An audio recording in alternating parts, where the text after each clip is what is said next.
ওকে, বরাবরের মতো চট্টগ্রাম বিশ্ববিদ্যালয়ের ভর্তি পরীক্ষায় বাংলা প্রথম পত্রের বিভিন্ন গদ্য পদ্য থেকে আসা প্রশ্নগুলো আমরা আলোচনা করছিলাম। এখন হচ্ছে আমার প্রবন্ধের যে প্রশ্নগুলো আছে ওই প্রশ্নগুলো আলোচনা করব। প্রথম হচ্ছে ক ইউনিট বা বিজ্ঞান ইউনিট। ওরকম বিনয়ের চেয়ে অহংকারের কি ভালো, অহংকারের পৌরুষ ভালো। তারপর কাজী নজরুল ইসলাম কোন কাব্যগ্রন্থের জন্য জেলে গিয়েছিলেন, সেটা হচ্ছে আনন্দময়ীর আগমনে। এটা কিন্তু খুবই গুরুত্বপূর্ণ প্রশ্ন। কাজী নজরুল ইসলাম ব্রিটিশদের বিরুদ্ধে আনন্দময়ীর আগমনে এই কাব্যগ্রন্থটিকে জেলে গিয়েছিলেন। তারপর কত সালে কাজী নজরুল ইসলামকে সপরিবারে বাংলাদেশে আনা হয়? আমরা জানি বাংলাদেশে কাজী নজরুল ইসলামকে এনে কি দেওয়া হয়?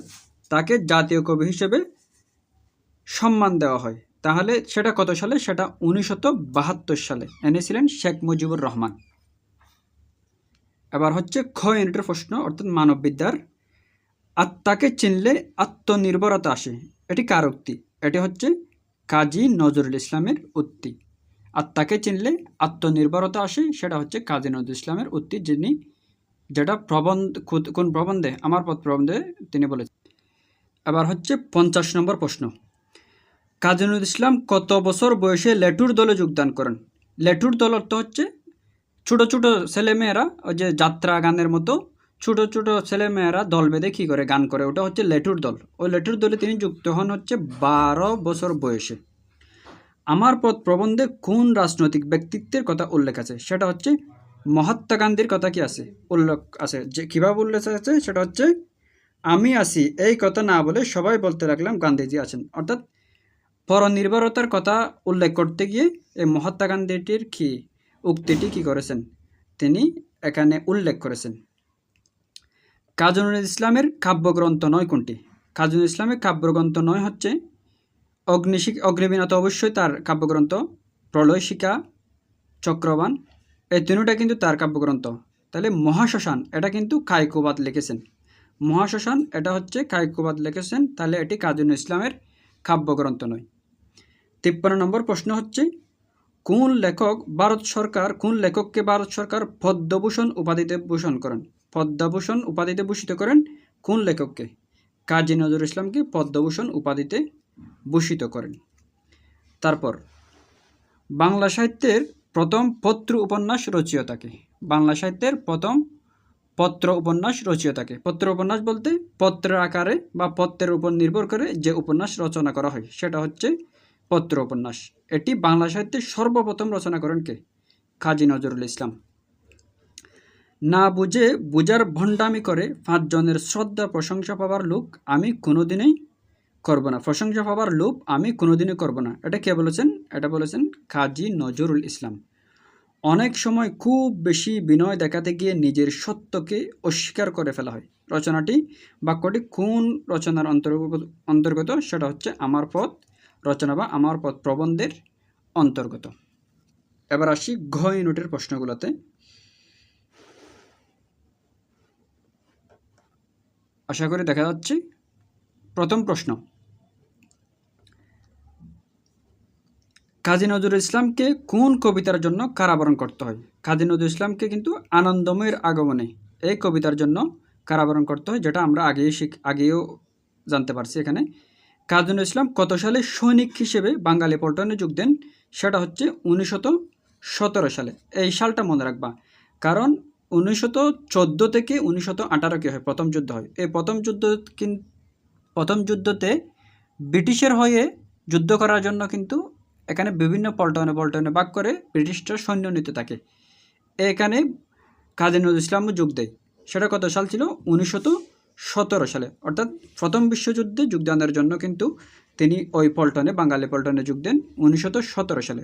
সেটা কীভাবে মনে রাখবা? তিনি সৈন্য হিসেবে যোগ দেন না, তাহলে সৈন্য দন্ত স আছে, 17-র মধ্যে কি আছে? দন্ত স আছে।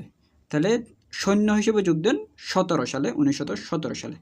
আচ্ছা, কাজী নজরুল ইসলাম কোন গ্রন্থটি রবীন্দ্রনাথ ঠাকুরকে উৎসর্গ করেছিলেন? সেটা হচ্ছে সঞ্চিতা। সঞ্চিতা এটা কাজী নজরুল ইসলাম রবীন্দ্রনাথকে কী করেছিলেন? উৎসর্গ করেছিলেন। তারপর মানুষের ধর্ম সবচেয়ে বড় ধর্ম কোন লেখকের রচনার অংশ? অবশ্যই কাজী নজরুল ইসলামের রচনার অংশ।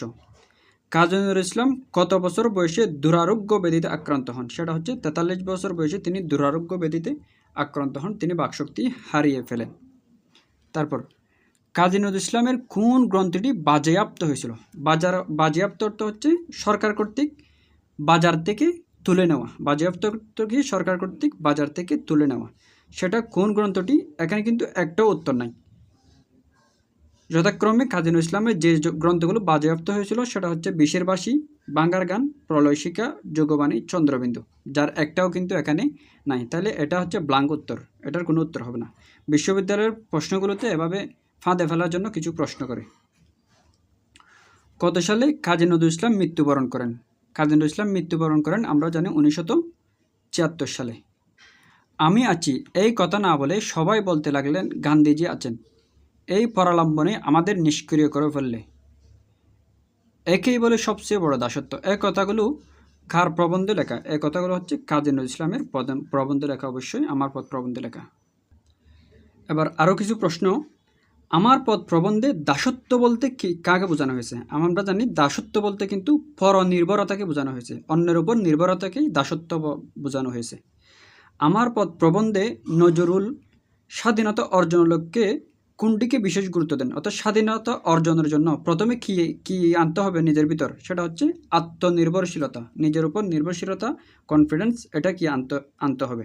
সেলফ কনফিডেন্সটা আনতে হবে বা সেলফ রিলায়েন্সটা আনতে হবে। তারপর হচ্ছে ওয়াইনেট, এটা হচ্ছে আগে হয়তো আর কি, এখন ওয়াইনেট বা জয়নেট এরকম প্রশ্ন হয় না, এখন হচ্ছে B1 B2 D1 এরকম বাক্য হয় আর কি। নজরুলের বাজেয়াপ্ত হওয়া গানের বই কোনটি? তাহলে বিশেষ করে দেওয়া হয়েছে এখানে গানের বই, তাহলে গানের বই হবে চন্দ্রবিন্দু। অনেকগুলো বই বাজেয়াপ্ত হয়, ওখান থেকে গানের বই হচ্ছে কোনটা? চন্দ্রবিন্দু। তারপর হচ্ছে জয়নেটের মধ্যে দুইটা প্রশ্ন আছে এখানে। একটা হচ্ছে বিষের বাসি কাব্যগ্রন্থটি লেখেন কে? অবশ্যই কাজী নজরুল ইসলাম এই কাব্যগ্রন্থটি লেখেন। কবি কাজী নজরুল ইসলামের প্রথম প্রকাশিত কবিতা কোনটি? প্রথম প্রকাশিত কবিতা হচ্ছে মুক্তি। প্রথম প্রকাশিত কবিতা কোনটি? মুক্তি। তাহলে এটা খুব সুন্দর করে মনে রাখবা। আশা করি বুঝতে পেরেছো। Thank you.